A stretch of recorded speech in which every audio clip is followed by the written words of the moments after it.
성경 말씀을 봉독하겠습니다. 구약성경 예레미야서 44장 11절에서 19절 말씀입니다. 그러므로 만군의 여호와 이스라엘의 하나님께서 이와 같이 말씀하시니라. 보라, 내가 얼굴을 너희에게로 향하여 환난을 내리고 온 유다를 끊어버릴 것이며, 내가 또 애굽 땅에 머물러 살기로 고집하고 그리로 들어간 유다의 남은 자들을 처단하리니 그들이 다 멸망하여 애굽 땅에서 엎드러질 것이라. 그들이 칼과 기근에 망하되 낮은 자로부터 높은 자까지 칼과 기근에 죽어서 저주와 놀램과 조롱과 수치의 대상이 되리라. 내가 예루살렘을 벌한 것 같이 애굽 땅에 사는 자들을 칼과 기근과 전염병으로 벌하리니, 애굽 땅에 들어가서 거기에 머물러 살려는 유다의 남은 자 중에 피하거나 살아남아 소원대로 돌아와서 살고자 하여 유다 땅에 돌아올 자가 없을 것이라. 도망치는 자들 외에는 돌아올 자가 없으리라 하셨느니라.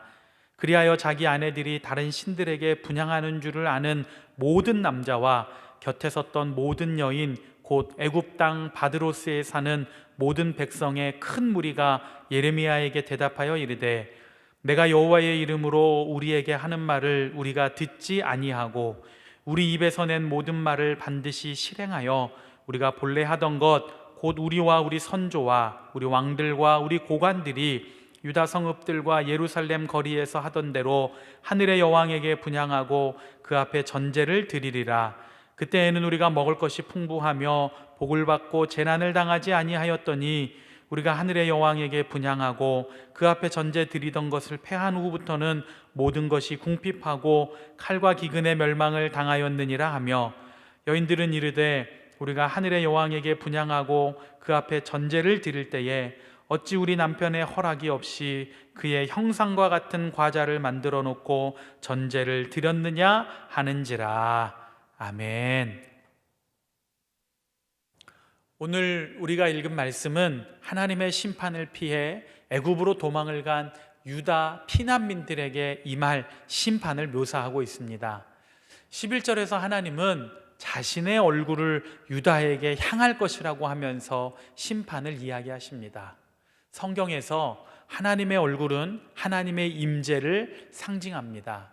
기도응답의 결과로 하나님의 얼굴을 보여주시기도 하고, 심판의 때에는 하나님의 얼굴을 숨기시겠다고도 하고, 시편에서는 하나님의 얼굴을 찾으라고도 합니다. 오늘 본문에서는 강력한 심판의 뜻으로 하나님의 얼굴을 유다에게 향할 것이라고 하시는데, 이것은 하나님의 눈이 유다를 똑똑히 쳐다보신다라는 뜻입니다. 왜 하나님께서 유다를 똑똑히 쳐다보시는 것일까요? 그것은 심판이 제대로 이루어지는지를 확인하신다는 뜻입니다. 아주 강력한 심판 의지를 드러내시는 것입니다. 12절에서는 하나님의 심판을 결코 피할 수 없는 상황을 묘사하고 있는데, 도망친 모든 유다 백성들 중에 낮은 자로부터 높은 자까지 단 한 명의 예외도 없이 애굽에서 죽을 것이라고 말씀하셨습니다. 우리가 텔레비전이나 영화에서 조선시대나 그 이전 시대를 다루는 사극을 보면 대부분 전쟁이나 침략을 받아 나라가 어려울 때 가장 고생하는 사람들은 일반 백성들입니다. 저들은 먹을 것이 없어서 고생하고, 대항할 힘이 없어서 고생하고, 이래도 고생 저래도 고생하였습니다. 반면에 힘이 있는 사람들은 최대한 천천히 고생하는 것을 봅니다. 반대로 전쟁이 끝나고 회복을 할 때는 그동안 가장 고생하였던 백성들이 가장 늦게 그 어려움을 면하는 것을 봅니다. 힘이 있는 사람들은 자신들의 지위나 권세를 빨리 회복하는 반면, 백성들은 있던 것을 다 빼앗겼으니 그것을 다시 회복하는 데까지 시간이 많이 걸릴 수밖에 없었던 것입니다. 그런데 오늘 성경은 말하기를 낮은 자나 높은 자나, 약한 자나 강한 자나, 가난한 자나 부한 자나 모두 동일하게 하나님의 심판을 받을 것이라고 분명히 말씀하고 있습니다. 더불어서 이들의 모습은 다른 사람들에게 조롱거리가 될 것이라고 합니다. 출애굽한 이스라엘 백성들이 죄를 지어서 하나님의 심판을 받아 멸망할 상황에 이르렀을 때 모세가 하나님께 이렇게 말해서 하나님의 심판을 막은 적이 있습니다. 하나님, 만약 여기서 저들을 다 죽이시면 다른 민족들이 하나님을 조롱할 것입니다. 저들이 믿는 신이 저들을 여기 광야에서 죽이려고 출애굽을 시켰구나 하면서 조롱할 것입니다. 그때에 자신의 뜻을 돌이키신 하나님, 그 하나님이 이번에는 대놓고 너희들은 나의 심판으로 인해 죽고 멸망하고 조롱거리가 될 것이라고 말씀하십니다. 저는 여기에서 아주 중요한 메시지를 발견합니다.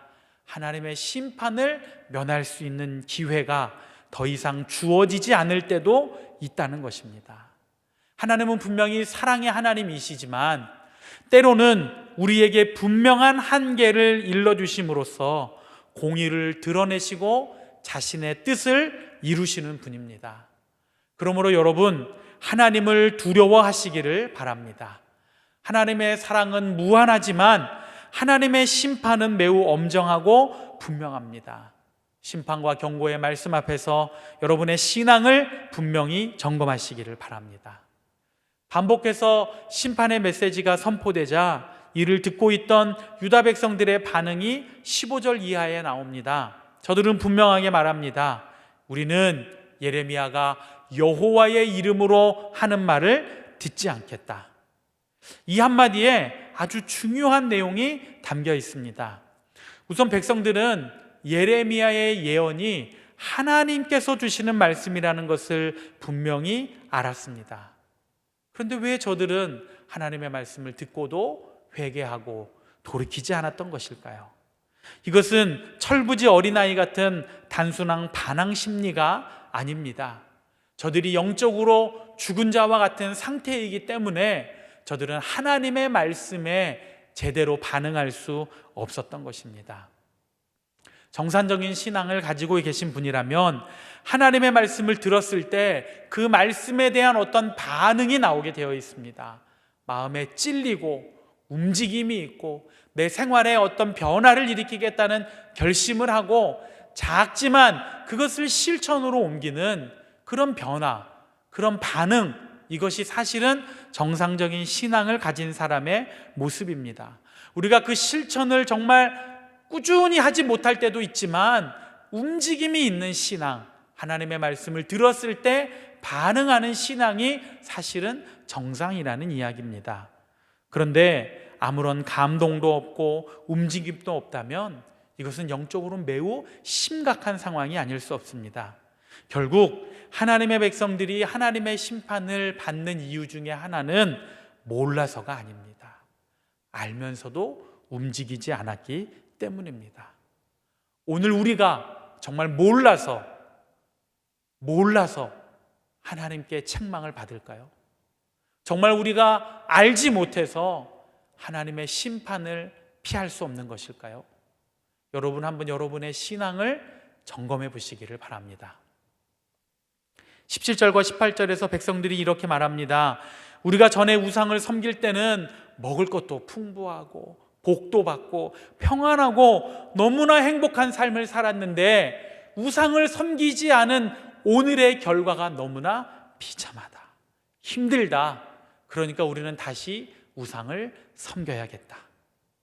우상을 섬겨서 하나님의 심판을 받은 것은 생각하지 못할 만큼 영적으로 심각한 것이 오늘 유다 백성들의 현실이었습니다. 여러분 다시 한번 말씀드립니다. 지금 여러분의 영적인 상태는 어떻습니까? 깨어 있습니까? 말씀을 대할 때 마음에 찔림이 있고 어떤 반응이 나타나고 이것을 움직이는 자리까지 끌고 가고자 하는 결단과 실천이 여러분에게 분명히 있습니까? 하나님께서 사랑하는 여러분, 영적으로 깨어 있으십시오. 그래서 말씀을 대하는 자가 보여야 할 마땅한 반응으로 하나님, 저의 신앙이 이렇게 살아 있습니다. 하나님, 저의 신앙이 아직 이렇게 움직이고 있습니다. 하나님 앞에 보여드리고 말씀에 합당한 반응으로 하나님께 영광 돌리는 우리 믿음의 성도들 되시기를 간절히 축원합니다. 이 시간 우리 같이 합심해서 기도하겠습니다. 하나님, 영적으로 깨어 있어서 하나님 말씀에 올바로 반응하게 하여 주시옵소서. 마음의 결단과 삶의 실천을 통해 하나님 앞에 바로 서는 믿음의 사람이 되게 하여 주시옵소서. 현실의 문제 앞에서 위축되지 않고 하나님과 함께하면 반드시 기쁘고 감사한 날이 올 것이라는 확신을 갖고 살아가게 하여 주시옵소서.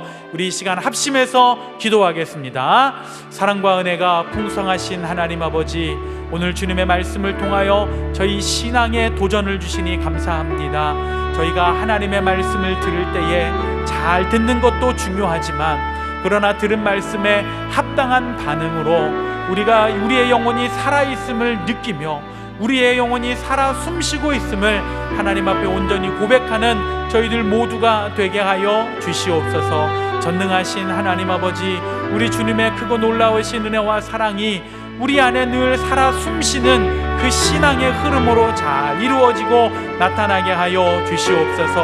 마음으로 결단하게 하시고 삶의 실천으로 하나님 앞에 바로 서는 믿음의 사람 되게 하여 주시옵소서. 현실의 문제 앞에서 위축되지 않게 하시고 하나님과 함께라면 반드시 기쁘고 감사한 날이 올 것이라는 확신을 갖고 살아가는 저희들 모두가 되게 하여 주시옵소서. 그러므로 하나님 앞에 온전하게 바로 서서 하나님의 영광을 드러내고 하나님을 높여드리는 저희들 모두가 되게 하여 주시기를 간절히 원하고 바라오니 주님 도우시고 역사하여 주시옵소서. 이제는 우리 주 예수 그리스도의 은혜와 하나님 아버지의 사랑과 성령의 교통이 오늘 영으로 깨어 있어 하나님 말씀에 합당하게 반응하며 살기로 다짐하는 우리 모든 성도들의 삶 속에, 저들의 가정과 학업과 직장과 사업의 터전 속에 날마다 함께 하시기를 간절히 축원하옵나이다. 아멘.